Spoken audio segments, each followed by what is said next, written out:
आज की कहानी। एक बोरी गेहूं। प्रतापनगर एक बहुत ही संपन्न राज्य था।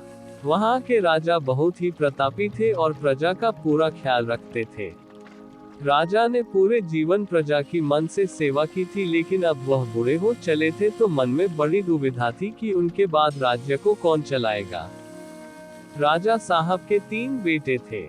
अब तीनों ने एक ही गुरु और एक ही विद्यालय से शिक्षा ली थी, लेकिन राजा ये निर्णय नहीं कर पा रहे थे कि कौन राज्य के लिए सबसे अच्छा उत्तराधिकारी है। अब राजा ने तीनों बेटों की परीक्षा लेने की सोची। एक दिन राजा ने सुबह सुबह सभी पुत्रों को बुलाया और उन सबको एक एक बोरी गेहूं देते हुए कहा कि मैं और तुम्हारी माता तीर्थ यात्रा पर जा रहे हैं।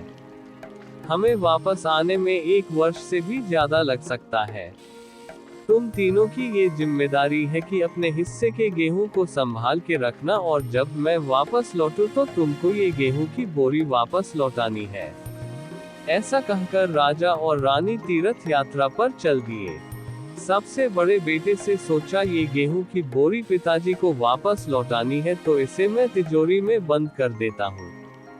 जब पिताजी आएंगे तो वापस दे दूंगा। यही सोचकर उसने गेहूं की बोरी तिजोरी में रखवा दी ताकि एक दाना भी इधर उधर ना हो। दूसरे बेटे से सोचा कि तिजोरी में तो गेहूं सड़ जाएंगे, मैं इन गेहूं को खेत में डलवा देता हूं, जिससे गेहूं की अच्छी फसल होगी और पिताजी को एक बोरी की बजाय कई बोरी गेहूं दे सकूंगा। अब उसने ना गेहूं के लिए अच्छा खेत देखा और ना ही अच्छी उपजाऊ जमीन देखी और ना ही खेत की घास फूस को साफ कराया। बस ऐसे ही एक बंजर जमीन पर गेहूं डलवा दिए और कभी उनकी देखभाल करने नहीं आया।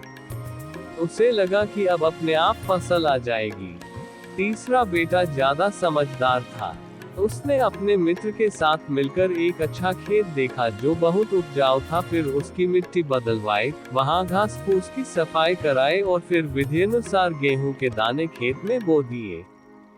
पूरी लगन और मेहनत से खेत की हिफाजत की, समय पर खाद पानी सब कुछ दिया। साल भर बाद पहली फसल आई, उसने फिर से उसे बोया, फिर और अन्न उपजा, खेत खलिहान लहलहाने लगा। राजा यही कोई 3 वर्ष बाद वापस आया। तीनों पुत्रों को देखकर बड़ी प्रसन्नता हुई, साथ ही मन में इच्छा थी ये जानने की कि बेटों ने गेहूं के साथ क्या किया। पहले पुत्र ने जैसे ही तिजोरी खोल के दिखाई, अंदर से बहुत बुरी बदबू आ रही थी, सब कुछ सड़कर राख हो चुका था। पिता ने कहा, ये अन्न है जिससे हम सबका जीवन चलता है और तुम इसकी देखभाल नहीं कर पाए, तुम क्या राज्य संभालोगे। अब दूसरा बेटा पिता को उस जगह पर ले गया जहां उसने गेहूं को डलवाया था। वहां जाकर देखा तो जंगल था, बड़ी बड़ी घास फूस खड़ी थी, गेहूं का तो नामो निशान ही नहीं था। राजा बहुत नाराज हुआ और उसे भी राज्य का उत्तराधिकारी बनाने से मना कर दिया। अब तीसरा पुत्र पिता को अपने खेतों पर ले गया। वाह, दूर से ही एक अलग खुशबू आ रही थी। गेहूं की फसल लहलहा रही थी, चारों तरफ हरियाली और जीवन था, और उस खेत से 50 बोरी से भी ज्यादा गेहूं उत्पन्न हो चुका था और आज भी खेत में फिर से फसल खड़ी थी। राजा का मन देखकर बहुत प्रसन्न हुआ और राजा ने तीसरे बेटे को अपने राज्य का उत्तराधिकारी बनाने का निर्णय लिया।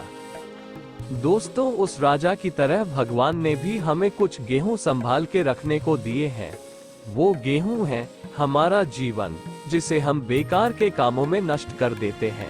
ईश्वर ने जीवन दिया कि दुनिया का विकास करना, आपने ज्ञान को बढ़ाना और उसे बांटना, लेकिन हम अज्ञानी लोग इस जीवन को सड़ा देते हैं और अंत समय जब ईश्वर पूछता है कि जीवन में क्या किया, तो जवाब होता है शून्य, कुछ नहीं। अपने मन की जमीन को साफ करिए, उसमें जो घास फूस है वो हटाइए, मन में जो ईर्ष्या, गुस्सा और व्यसनों को हटाइए और अच्छाई के बीच बोइए, फिर ईश्वर आपसे बेहद खुश होंगे। धन्यवाद।